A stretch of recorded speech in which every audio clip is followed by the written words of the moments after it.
Bonjour, je vais parler du prince Harry, on va parler de Meghan Markle, comme vous le savez. Le couple se trouve en ce moment à Montecito, ils vivent leur vie tranquillement, ne se préoccupant de rien, ils sont avec leurs enfants. Ce sont les préparations aux fêtes de Noël et je suis sûre qu'à Montecito, comme dans d'autres familles, ils préparent leur Noël, n'est-ce pas? C'est un moment de festivité où le monde est heureux, au moins pendant ces quelques jours. Donc, je ne vois pas pourquoi le prince Harry et Meghan Markle devraient gâcher ce moment spécial dans leur vie. Pourtant, c'est ce que certaines personnes veulent les amener à faire. Donc, il y a de plus en plus de pression à partir de Buckingham, à partir de l'Angleterre, pour que le prince Harry et Meghan Markle dénoncent encore une fois le livre de Omid Scobie. Si vous vous souvenez, j'avais fait une vidéo pour vous dire que Harry et Meghan s'étaient distancés de ce livre-là en disant qu'ils n'avaient pas participé, ils n'avaient pas parlé à l'auteur et que l'auteur s'engageait personnellement, ça n'engageait que sa responsabilité à lui. Or, il se trouve que depuis que Piers Morgan a nommé publiquement Kate Middleton du roi Charles en pleine télé, ça circulait déjà sur Internet, mais il n'avait pas à le faire, mais il a décidé de le faire parce que soi-disant il voulait enlever cette épée de Damoclès sur la tête de la famille royale.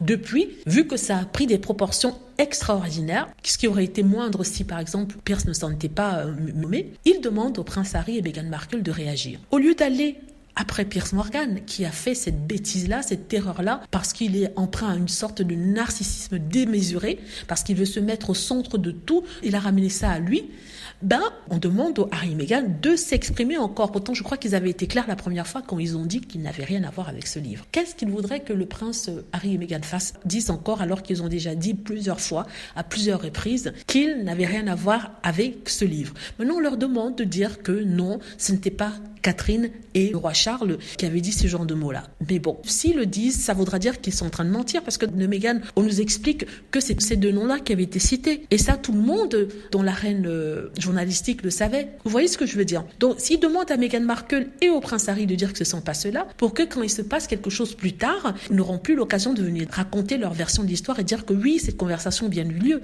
Ils essaient de piéger Harry et Meghan, leur faire dénoncer Omid Scobie en disant qu'il ment par rapport aux noms qui ont été cités.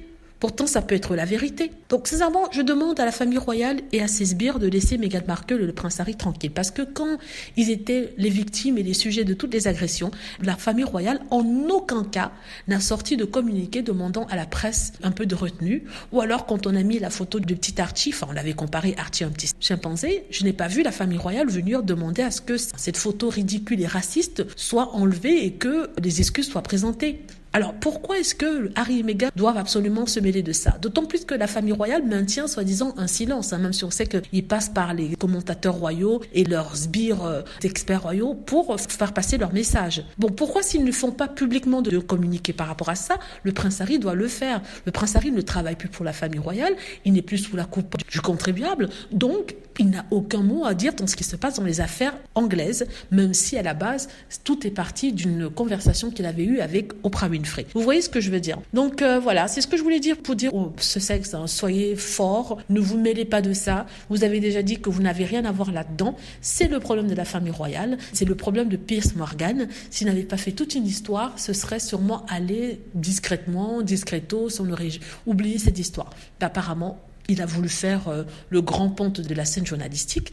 Maintenant, il est calé avec les conséquences de son idiotie. Voilà, dites-moi ce que vous en pensez. J'espère que vous aimez la vidéo. N'hésitez pas à cliquer sur like si c'est le cas, à vous abonner pour plus de vidéos et à cliquer sur la petite cloche afin de travertir lorsque je poste une nouvelle vidéo. Merci.